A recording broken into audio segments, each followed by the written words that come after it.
World की लगभग 80% soil degrade हो चुकी है। डिग्रेड होने के कई कारण हैं, जैसे कि डिफॉरेस्टेशन होना, लगातार मोनोकल्चर करना, बहुत सारे पेस्टिसाइड फर्टिलाइजर्स का प्रयोग होना। उनमें से एक मुख्य कारण आपका निकल कर आता है फर्टिलाइजर का हम जो एक्सेस यूज कर रहे हैं उसकी वजह से। आज भारत के अंदर तो आप लोग जानते हैं कि फर्टिलाइजर्स को खासकर ग्रीन रेवोल्यूशन के बाद बहुत ज़्यादा प्रयोग में लाया जा रहा है। ठीक है, नाइट्रोजन की जो यूज है, खासकर यूरिया फर्टिलाइजर, वो बहुत ज़्यादा मात्रा में प्रयोग में किया जा रहा है।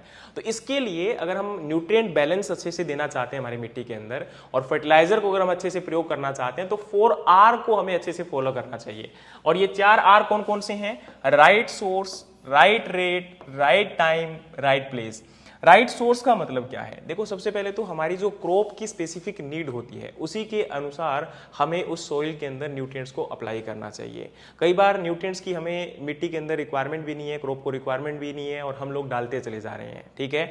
दूसरा, अब जैसे कुछ न्यूट्रिएंट्स आपके पर्टिकुलर क्रॉप के लिए टॉक्सिक होते हैं या उसको हार्म कर सकते हैं, तो उन्हें हमें अप्लाई नहीं करना चाहिए।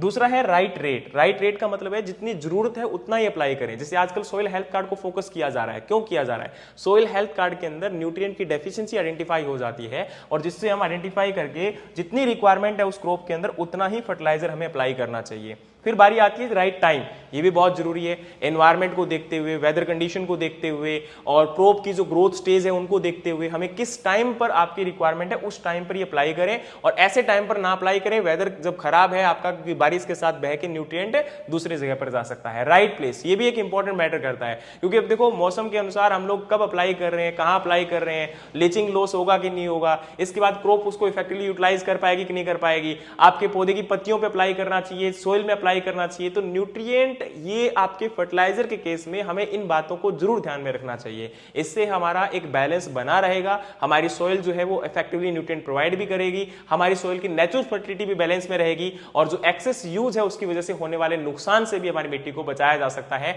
जो डिग्रेडेशन है लॉस का। क्योंकि हमारी सॉइल हमारी लाइफ है, हमारी जीवन का आधार है, और अगर हमने इसको खराब कर लिया तो आने वाले टाइम में प्रोडक्शन करना बहुत मुश्किल हो जाएगा।